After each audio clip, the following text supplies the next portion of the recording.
Tonight's clinical case webinar is about the PBS S100 changes that we'll be looking at a year after they've been put in place, and we'll see if patients, pharmacists, and prescribers are better off with these changes. So tonight presenting will be Professor Paul Haber, who's with the Specialty of Addiction Medicine at the University of Sydney and also Drug Health Services in Sydney Local Health District. Next slide, please. So I'd like to begin by acknowledging the traditional custodians of the country and lands on which we meet and recognize their continuing connection to land, waters, and culture, and also pay our respects to elders past, present, and emerging. Next slide.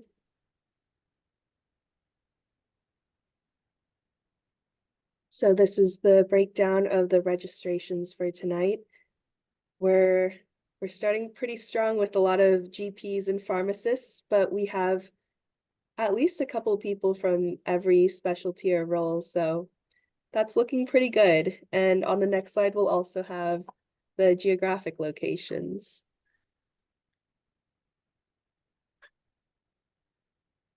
A lot of people coming in from Southeastern Sydney Local Health District, but also interstate and some regional areas. The majority of the people dialing in tonight are from metropolitan areas, but thank you again to everyone who's joining.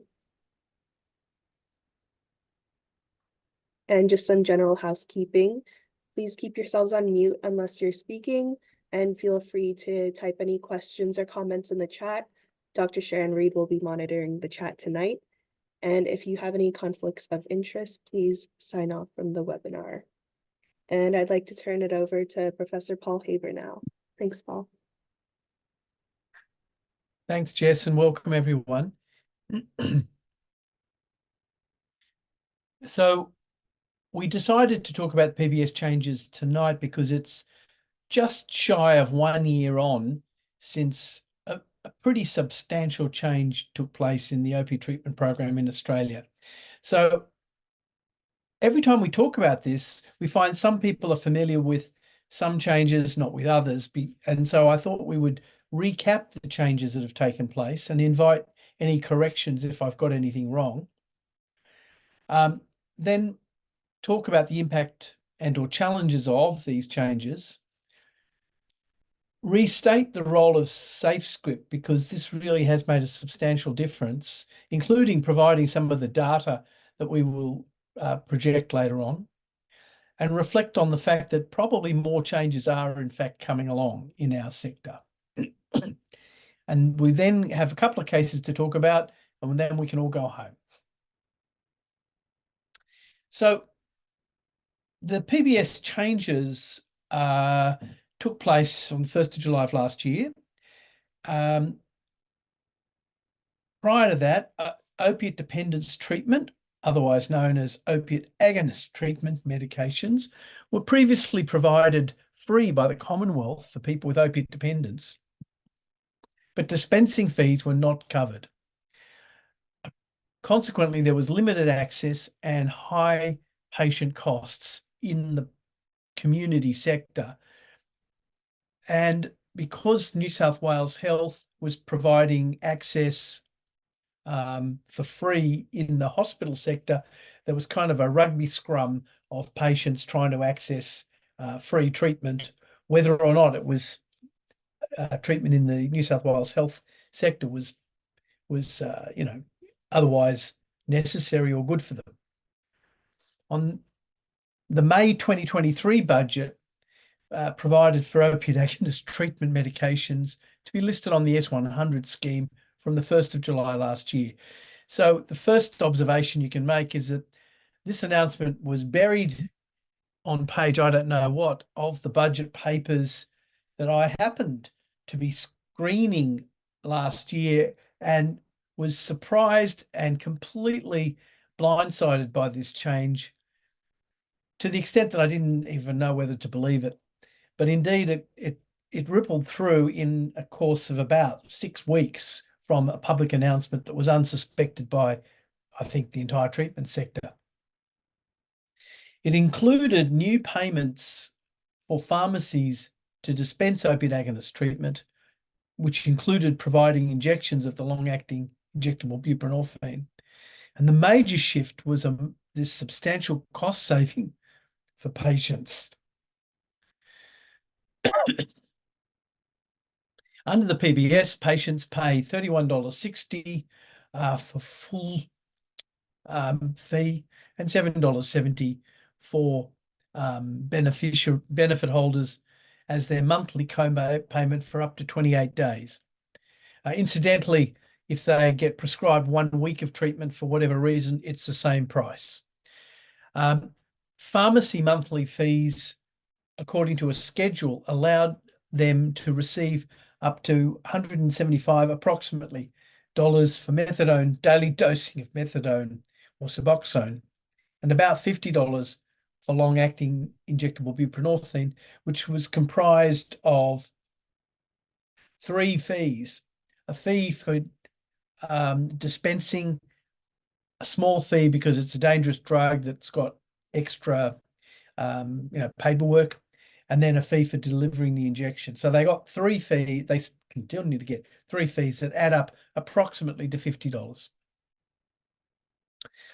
Public justice health clinics had to shift from current system to introduce per patient PBS prescribing and invoicing.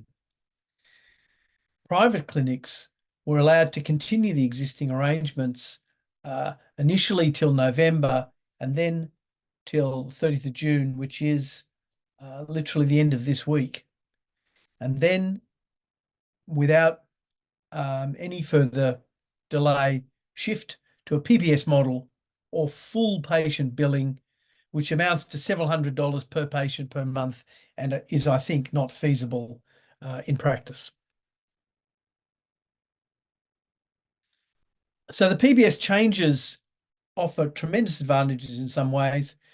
However, private clinics without a PBS pharmacy attached to them are massively disadvantaged to the extent that their treatment models are probably not really viable.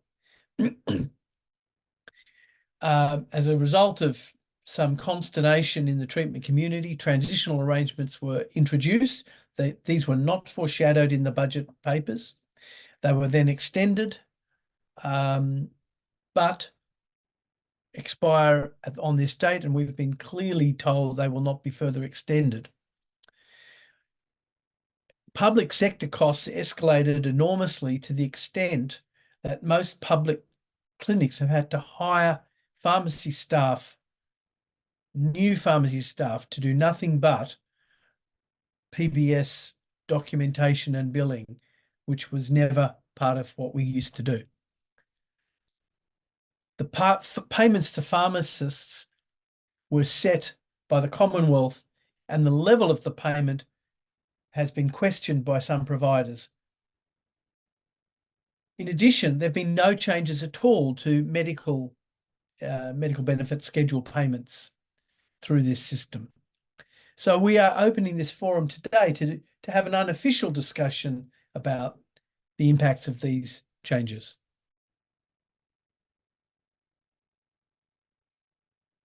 So some of the emerging impacts are that on the prescribers, scripts must meet both the state and the Commonwealth criteria.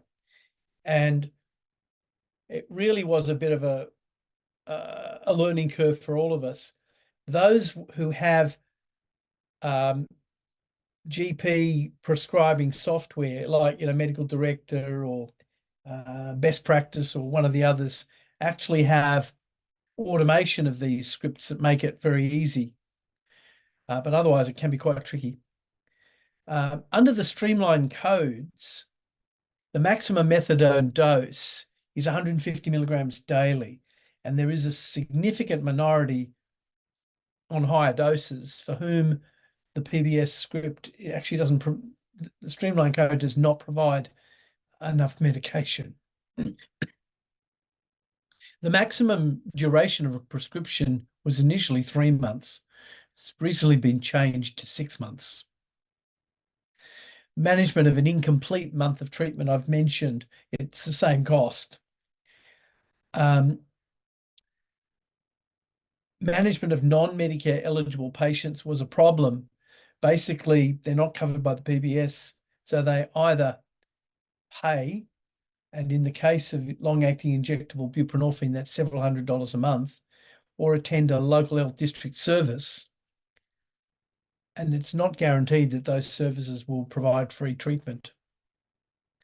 We also learned that hospital inpatients are costed to the local health district. So if you're admitted to, let's say Royal North Shore Hospital, it's treatment inside the hospital is not covered by the PBS.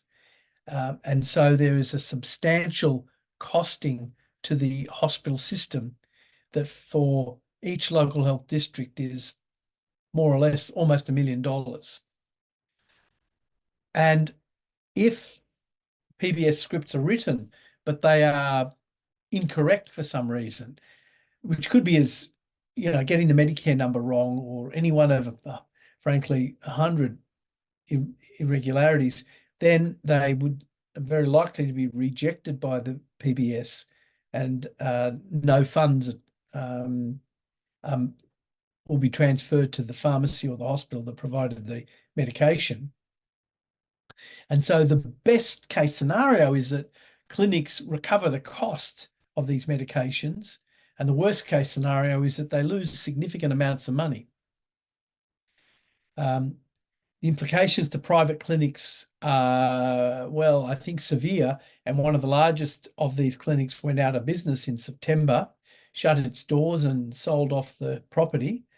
And a couple of the others are adapting, but well, one has an association with the PBS pharmacy, so I think it's adapting very well, and if anything, thriving.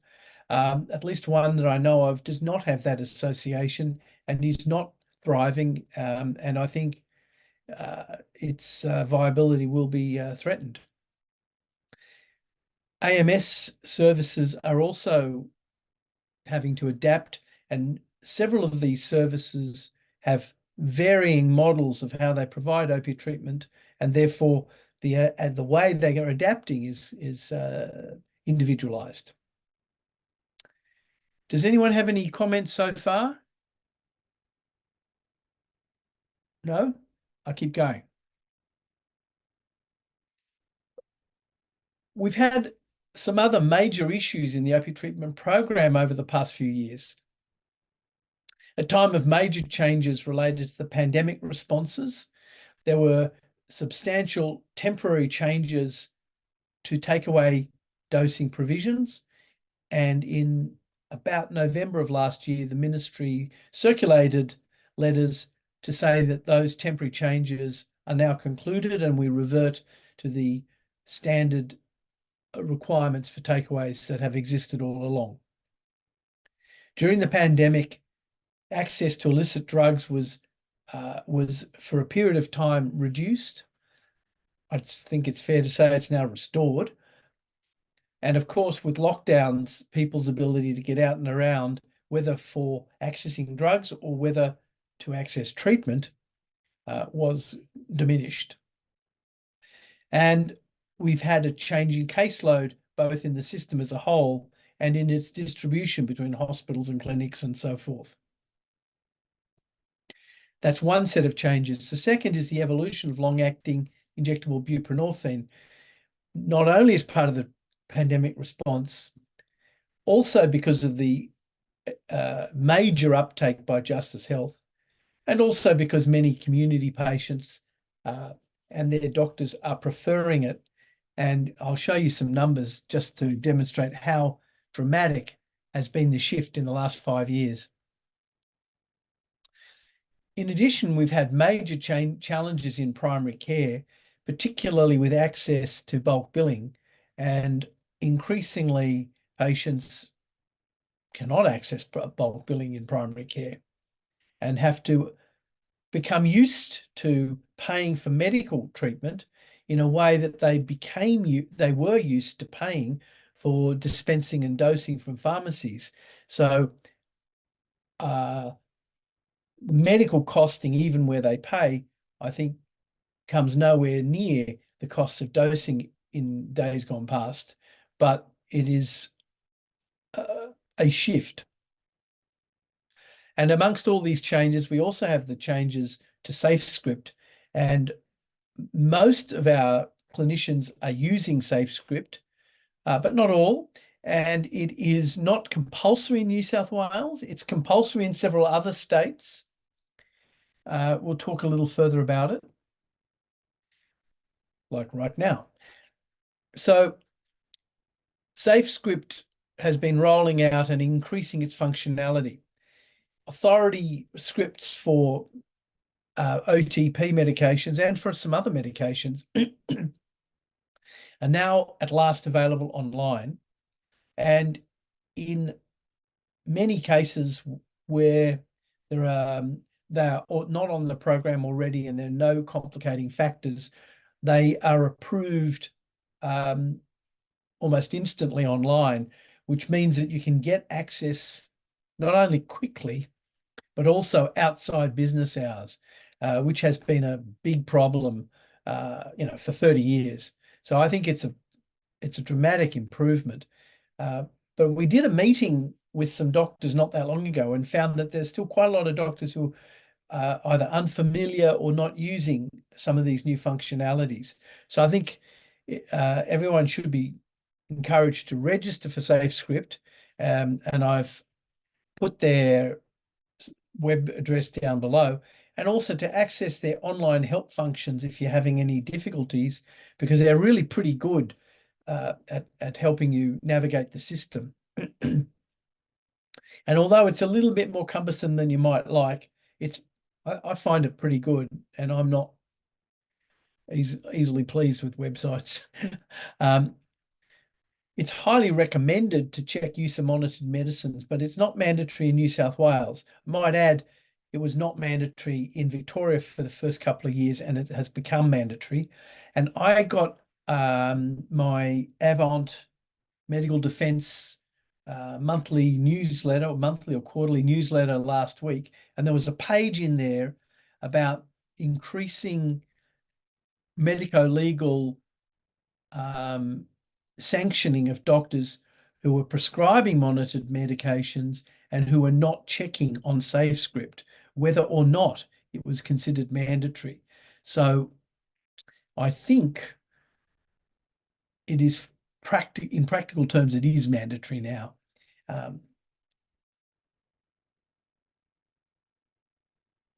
Anyone have any questions about or comments about SafeScript? We've covered SafeScript in one of our talks earlier this year in more detail. I've got a few charts about where the numbers are. So this is actually 2-year-old data on this slide. I have some more recent ones as well. And what this is showing is the total number of OTP patients in New South Wales. Green is methadone, orange is sublingual buprenorphine, and blue is long-acting injectable buprenorphine. And clearly the biggest change is the growing blue band, showing the substantial rise in long-acting. But overall, in New South Wales, it's still very much a minority. And the number on sublingual seems to be that the size of that orange band seems fairly constant over the 5 years, indicating that the blue band is not taking a lot away from the orange band and not taking a lot from the green band, which is methadone. And methadone is still the dominant form of opiate treatment in New South Wales, which I think is quite interesting, because in my practice, it is absolutely uncommonly used. This is the most updated charts that we've got from New South Wales Health. I'd like to thank Jessica for wrestling the data to make it available, and to thank the PSU for sending this to us yesterday. This is showing the number of persons on methadone on the first day of each month over the last 5 years. each of those things there is a date going through the months. And it's quite hard to read, but what I've done is I've put the orange bar here to indicate the 1st of July.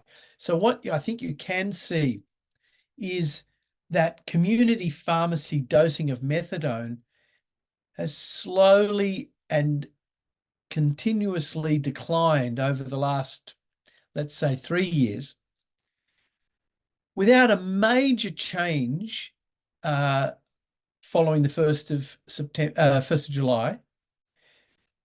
And there was a blip here a couple of months later, but that blip was restored. So we're basically fairly steady. In New South Wales health settings, there seems to have been no shift. So we had hoped that with the availability of community pharmacy dosing at low cost, that patients would say, well, why am I bothering to come to New South Wales Health and lining up with 200 patients in a public clinic? And that I honestly thought that our public clinics would dramatically reduce their caseload. I didn't think they would cease to exist, but I was confident they would reduce their caseload dramatically, and we'd shed staff and all this sort of stuff. But in fact, no perceptible change, to be honest. Now, there's a hand that's up. Yes. John. Hi there. Hi, John. G'day. Hi. So I'd like to make some comments down this from the point of view of a community prescriber. Yeah. As Professor Haber is aware, I've been in this for 35 years now. So from the pharmacist's point of view, I work now in far northern Sydney and dose at between 40 and 50 community pharmacies across, between Newcastle and southwest Sydney. To give the pharmacist feedback was one of substantial resentment, a massive increase in their paperwork and administrative loads, which I'd have to say I'm pleased the public sector has also experienced. In terms of Buvidal, I really have no access to it in my area. There are 3 active pharmacies between the Haber and the Hawkesbury and out to Parramatta. From the PBS point of view, there's quite a lot of wrinkles in this. One of the particular problems is that the 0.4 or 0.2 Subutex wasn't on. I don't know whether it's on now, and you often need large numbers of these tablets. So that involves a call to Canberra, and usually you can't get the numbers you need to dose somebody for any period of time. Yeah. Where people are on multiples of neither 8 nor 2, people need 2 scripts per dose, and that all involves all additional payments for the patients. This is tedious when a patient rings up and needs a takeaway because their father has died in Cairns. They're asked to pay again because it's a new script. In practical terms, two of my major pharmacies have been inspected, and the pharmacists have lost their S4Ds and S8 licenses, and it's become very complicated. The pharmacy adjacent to my surgery, which has been supporting my patients for 20 years, has declined to participate in this system at all and is still running a private system. So it's been, and the resentment from the pharmacists was such that I couldn't, in any sense of integrity, and I haven't rung any pharmacists and asked them to commence dosing or take new patients since this started, because there was such a level of upset in community pharmacy. Now, I want to now talk from the GP community point of view. So, in the last... Before you do, John, can I just unpack just ask you a question? Yeah. You said that a couple of the pharmacies are still running a private model. So are you saying that they're charging $35 a week or $40? Patients are paying for the drugs. I don't know what they're charging. I haven't and I know some of these pharmacists very well. I know the level of distress, and you must remember this occurred at the same time as the 6-month dispensing. Pharmacists were under tremendous economic stress. So I don't want to ask them what they're doing and why, because I know the level of hurt that underlies it. I've had pharmacists in tears on the phone. Now, from the GP point of view, so the pharmacists have had very little support. And today, and I've been doing this for a month, I've been trying to get a 4th Buvidal dosing point on the North Shore, and there's no help, and certainly no help from my area health service. Now, who eliminated the community positions. From a GP point of view, one of the recurring bugbears is the request that we calculate the number of mils, pills, or films or injectables on each script. So, I've got a bunch of publications. I have got 2 postgraduate fellowships. I've been doing this for probably longer than anybody in the room. I'm being asked to work as a clerk for somebody in Canberra. And, frankly, I'm refusing to do this and won't cooperate with this. And if I'm asked to, I'll probably stop prescribing. So that's where it is with me. It's been a disaster from the community pharmacist point of view. Great for patients, mostly. Some of the patients resent having to give their private details.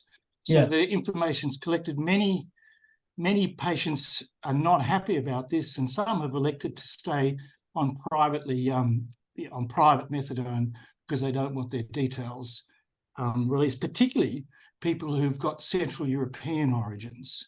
They're very suspicious of providing sensitive information to government.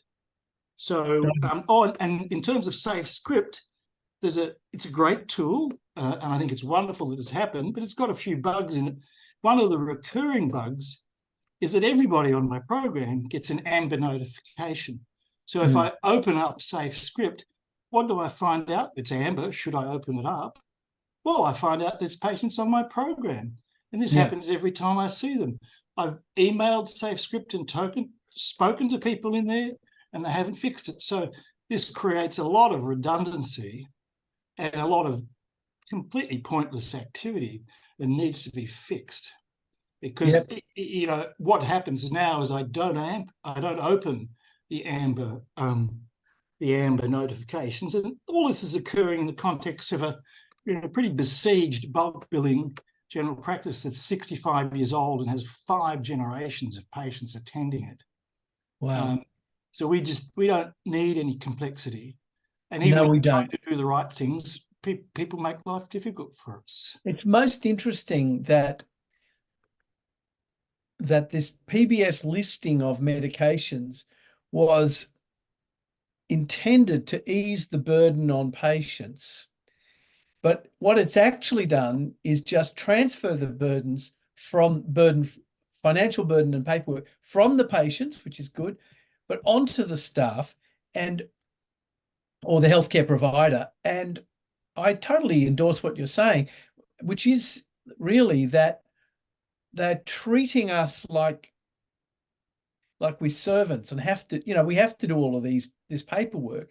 And actually we don't. Neither the doctor nor the patient nor the pharmacy. It's become quite perverse. I've got this wonderful drug called Buvidal, which I can't access because there are no service providers other than the public clinics, which I do use. But in the community, great stuff, basically not funded, nobody to do it. So it's ended up nowhere. Let me just show you this slide here, which is, and again, this is data that is, it's actually a couple of months out of date. It includes February, but nothing since then. And what you're looking at here is buprenorphine dosing in the community pharmacy, New South Wales Health, which I think is mainly Justice Health. And then there's a stragglers where it's not stated.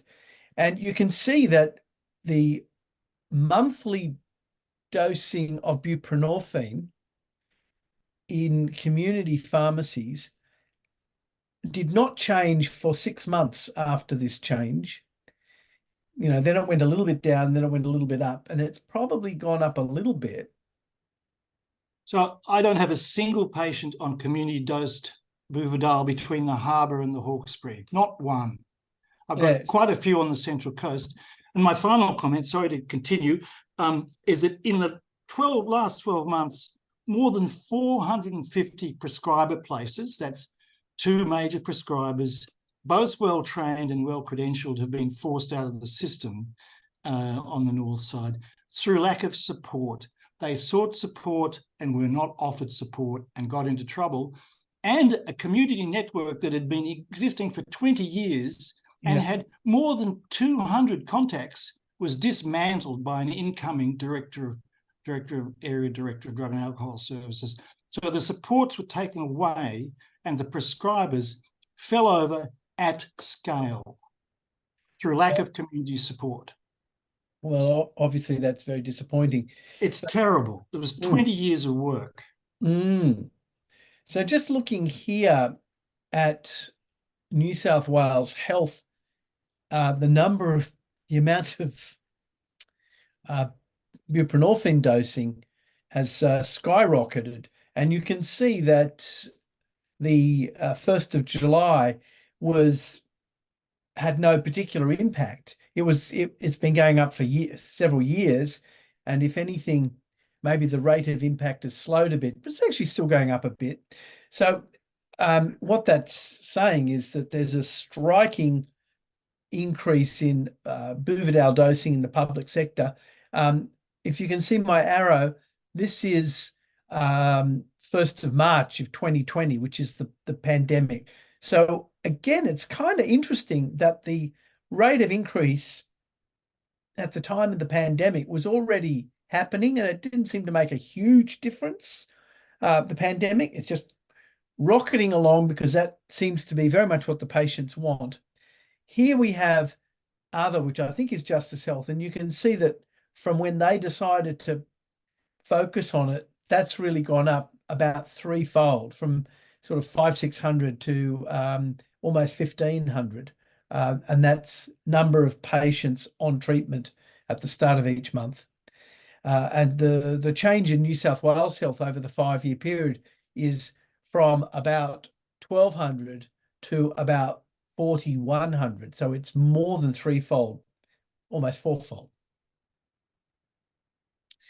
This data comes from my own LHD, and it's showing that it's confirming this inexorable rise in public sector caseload. From the time of the pandemic starting, we had a rapid increase, about 50-75% increase in those few months. It seemed to kind of stabilize, but in the last couple of years, it's gone up further. And following the PBS listing, what you can see is we've got 2 clinics. We've got Canterbury Hospital and RPA Hospital. So Canterbury Hospital, the PBS listing has actually led to an increase in utilisation of the Canterbury service. And at RPA, it's sort of not made much difference at all. And that our 2 clinics combined have gone from a touch over 400 patients on our program before the pandemic to over 700, not quite double, but a striking increase. And that the PBS listing has provided no relief to the public sector, so far as I can see. Now, when it comes to the medication that we're using in our clinic, what you can see is that the blue is sublingual, and that was low in number and has only gone lower in the last 5 years. So it's very much, we've got like less than 20 patients on it nowadays. The red line, solid red line, is OTP dosing, which has remained fairly static. This bump was around the time of the change in PBS. So there was this sort of a big bump and then it settled down. But the striking change in our clinic is Buvidal injections, Buvidal and Sublocade injections that have really gone up by about triple.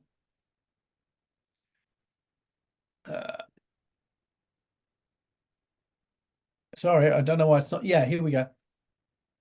We do a risk rating using a traffic light model. So low, so green is low risk, stable patients. Red is very unstable patients, and medium is somewhere in between. And what you can see is that at RPA, according to this rating, almost half the patients were considered green low-risk patients. And in a better world, those patients would not be attending the public hospital at all. They're the sort of patients that could and should be treated in the community. But half our caseload is comprised of that group of patients. And that whilst we have a reasonable number, 64 of patients who were considered high risk in March, it's only a minority of the work we do. And we have 24% medium rating. At Canterbury Hospital, it's sort of similar. They had more medium risk patients and fewer low risk ones. But once again, they had very few that they consider high risk. And they were, again, managing a lot of patients that really should be seen in community settings. This is, again, looking at pharmacy dosing following the PBS listing at Canterbury and RPA. And you can see that the PBS listing is not an inflection point. So we're not seeing a major shift one way or t'other following the PBS listing. I think we have more changes coming to the system. We've got a very unstable healthcare system at the moment. John made mention of the challenges in bulk billing, and I think the government has done what it's going to do about bulk billing, but whether or not things change, bulk billing is not routinely available. We've got very significant challenges facing New South Wales Health. You read about them in the newspapers, that budgets and healthcare systems are under a lot of pressure. And we've got very major challenges in community pharmacies, and John has given us a potted summary about those. I looked at the PBS reimbursement rates for the community pharmacies, and I can hear and understand what they were concerned about. Further changes we have coming are that the opiate agonist treatment private clinics are about to end the period of concessional, what do they call it? The delay in the changeover. And we will find out if those clinics' plans to adapt to the new system are successful or not. That actually lies ahead of us. It's possible that some of the clinics that think they can stay in business and keep their doors open may find that's just not the case, or perhaps it is. But I think change and uncertainty is absolutely still part of our work. And having talked about some bad news, we have possibly some good news in that New South Wales Poisons Act is under review, and the recommendation is that it will simplify the paperwork for doctors putting patients onto the methadone program, in that we will be required to notify New South Wales Health about these cases, but we will not be required to request authority. And that means it'll be easier to perform the commencement of OTP in most settings. So I don't know exactly when that's going to happen, but it's a positive step, I think. Now, Again, if anyone has any comments, I'm going to then talk about a couple of cases that illustrate the challenges that we are facing. And these are patients that I've seen recently. The first one's a 62-year-old man who is a healthcare worker. He's had axial pain. He's had low previous neck surgery and chronic low back pain. And he developed an opioid use disorder, taking oxycodone 80 to 100 milligrams per day orally. He never injected drugs. He was also taking benzodiazepines most days, moderately, 1 or 2 or 3 tablets a day, not injecting them. And he was not misusing any other medications, but he was on prescribed antihypertensives and diabetic medications for those stable and common conditions that he had. He was on a buprenorphine program at a low dose, but his Suboxone provider was deregistered or disappeared, or it's not exactly clear what happened, but about a year ago lost touch and he dropped off the program. His son, who cared for him, would go onto the black market and obtain Suboxone whenever he could, which meant that he was on irregular doses and he would often miss medications. But he tried to stay on the treatment as much as he could. And when I saw him, his current symptoms reflected distress, ambivalence about treatment, pain, withdrawal. The main one was distress, that he didn't want to be on a program, but he knew he had to be, and he couldn't find a program to be on. He lived in southwest Sydney. And he said he couldn't find a prescriber for almost a year. So I was able to log on to SafeScript and immediately obtain a rejection of my request for approval, because his previous prescriber had disappeared but had not exited this patient. So the next day I had this whole exercise of tracking down the doctor, speaking to the medical centre where the doctor used to work, and they agreed to do the paperwork. This whole thing took me about 20-30 minutes to do, which is not a big deal, but it's entirely not funded by any agency, and it's entirely non-productive, time-wasting work. But obviously, you have to do it. I prescribed once we'd gone over that. I went back on and got my approval, prescribed him Suboxone 4 milligrams daily.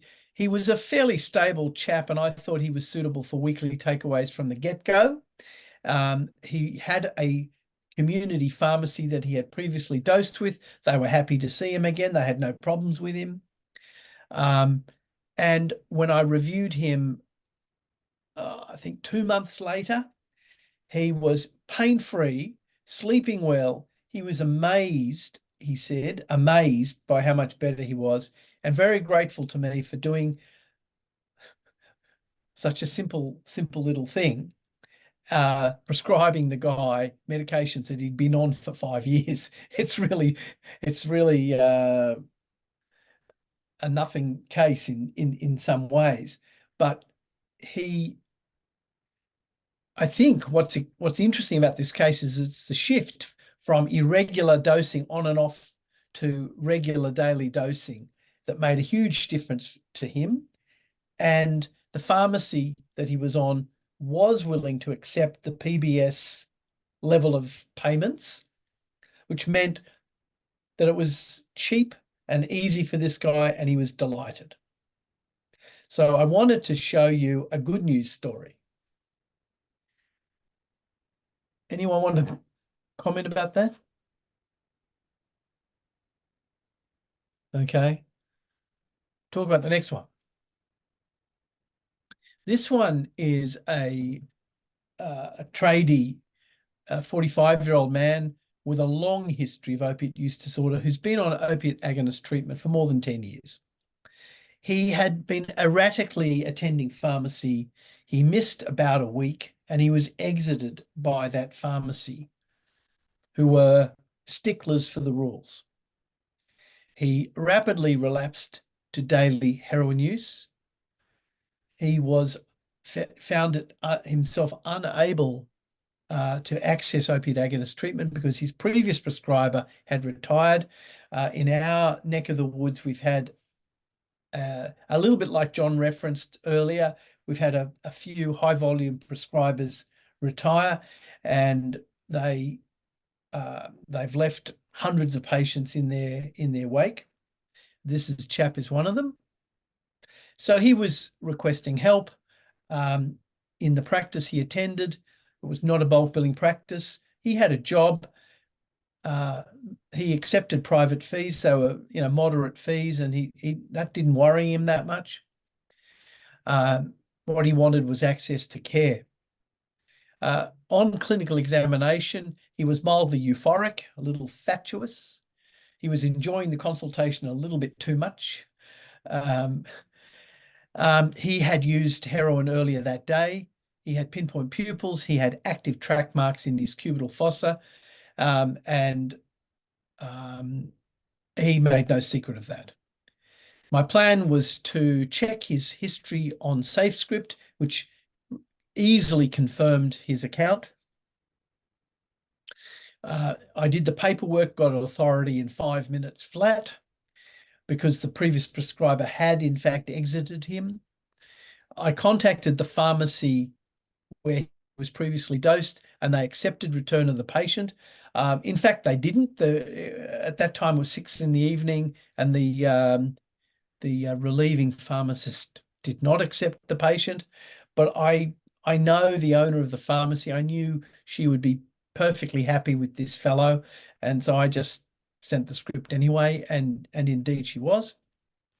I used my best practice GP prescribing system to bang out an e-script, which took very little time at all, because it auto enters the streamlined codes. So it's quite lovely and simple. And I thought the problem was solved, but this gentleman's attendance at the pharmacy was still very erratic. And on 2 occasions since I've started him 3 months ago, he's dropped out of care for several days at a time.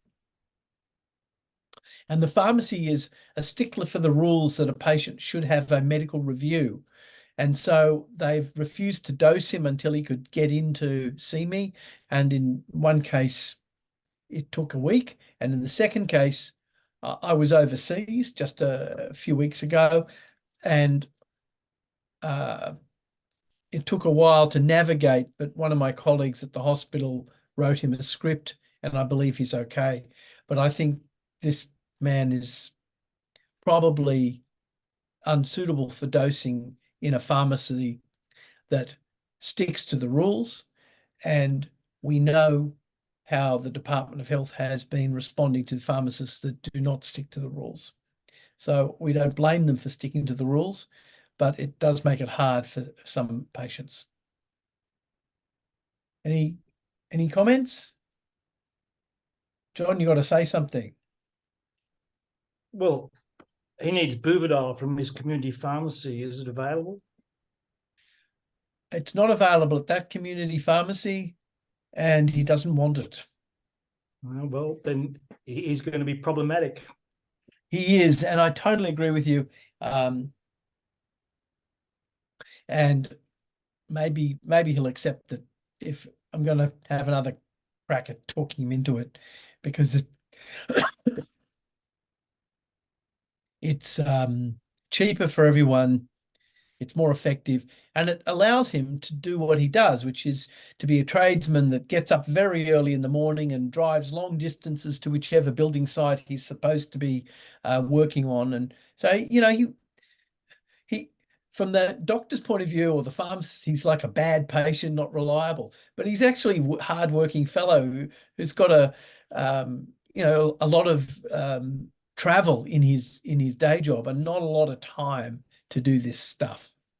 The Buvidal is perfect for him because it can be a week early or a week late. All that timeline stuff disappears. There's no conflict about takeaways. It's just a dream. But the pharmacists are paid nothing. And you know, at the end of the day, they've got staff and rents.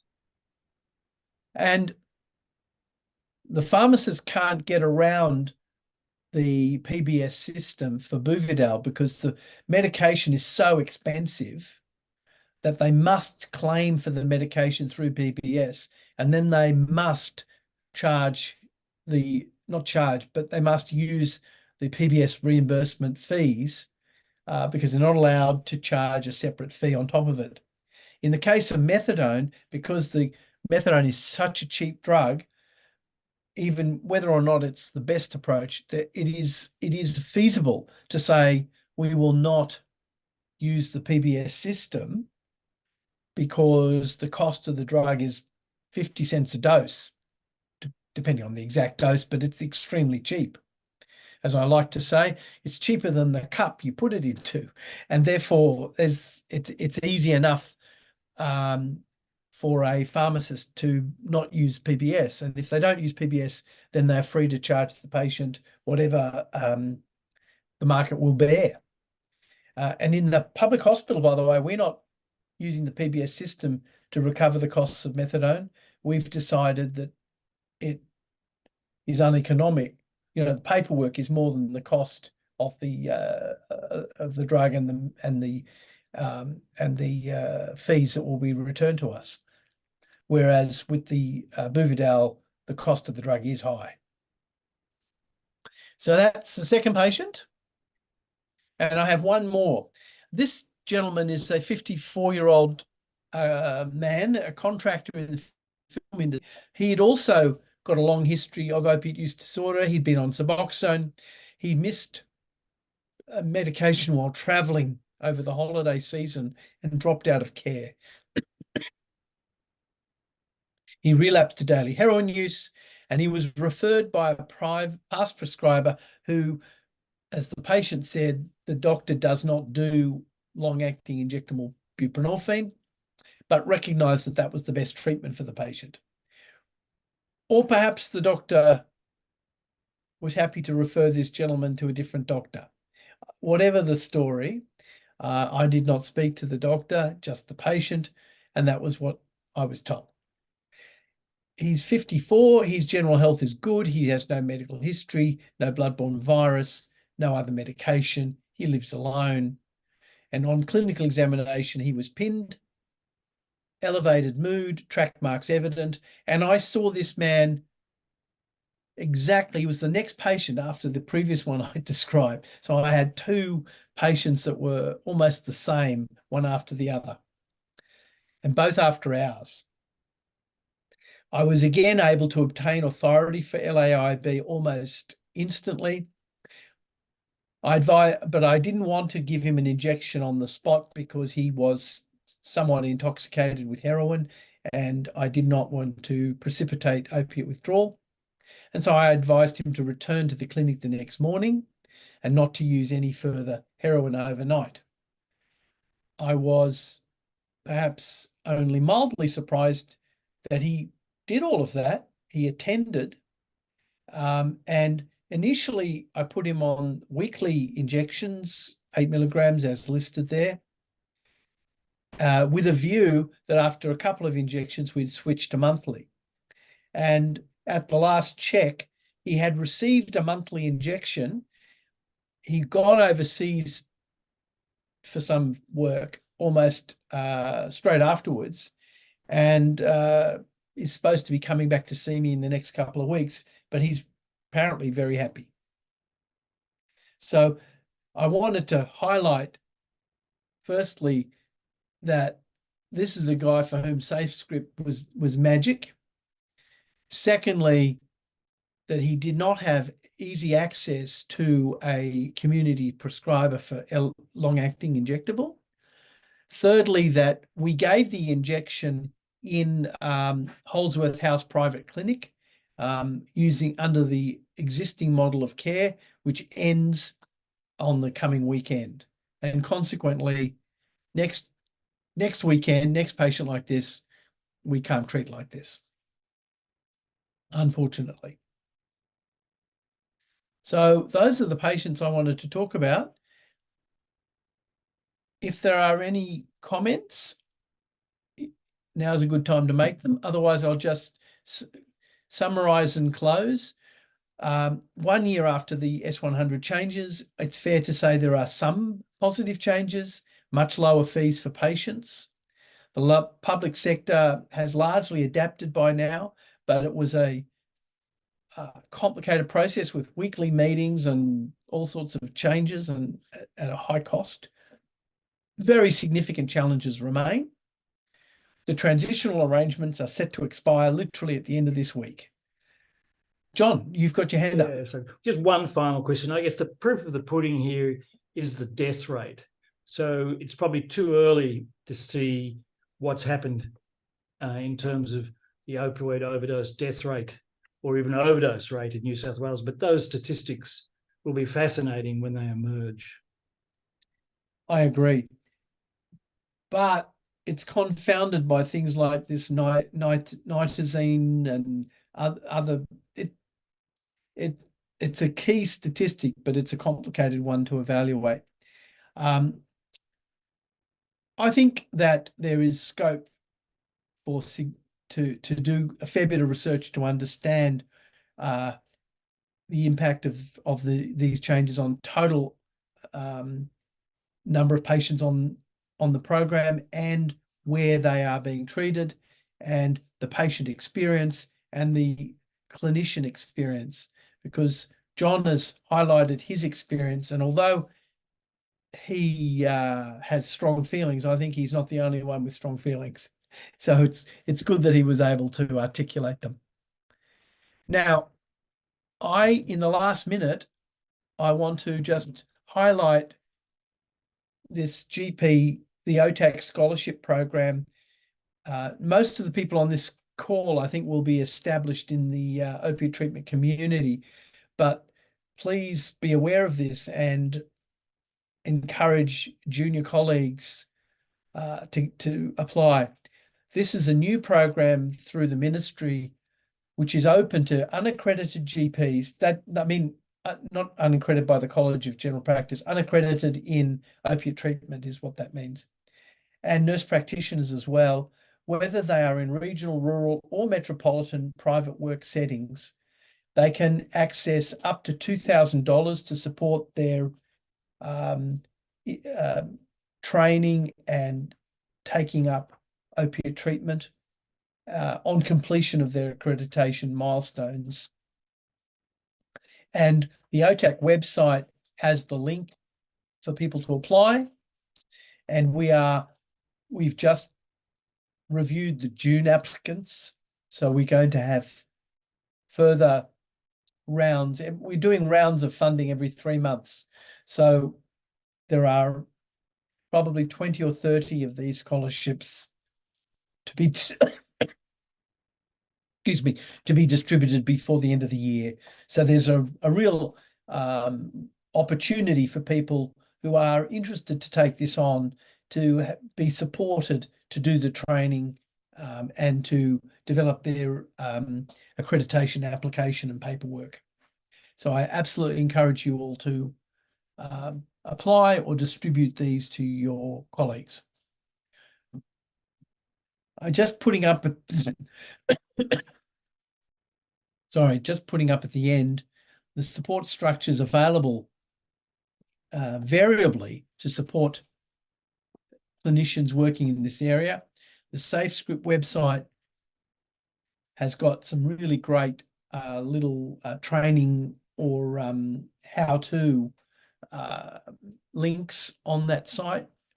I think it is really essential for anyone working with this population. Your local AOD service should be in a position to support you. And the New South Wales PHNs have provided funding for GP support positions, but I can clearly hear that, at least in some cases, that's not happening. In our area, it is happening, but there is a single nurse, one FTE, to cover a large local health district with 2,500 GPs. So to have one nurse managing or supporting 2,500 GPs, even if she's fabulous, and she's very good, is obviously only a thin level of support available. You've got the 24-hour line, the DASAS line. You're welcome to call. I was on call last night, so please call tonight and speak to somebody else. But it's a useful service, and we do get calls from all over the place, and often some very interesting patients, to be honest. We are at time. I'm just going to have a look. There's a couple of one CNC is better than none. You're right. One's not enough though. And Mark Wilder is saying thank you. So my pleasure. Does anyone have any closing questions or comments? Feel free to contact us through the chat or to approach us by email or through the OTAC website if you have any further questions. But otherwise, let's close the session. Let's finish on time and on budget. And thank you all for dialing in. Cheers, everyone.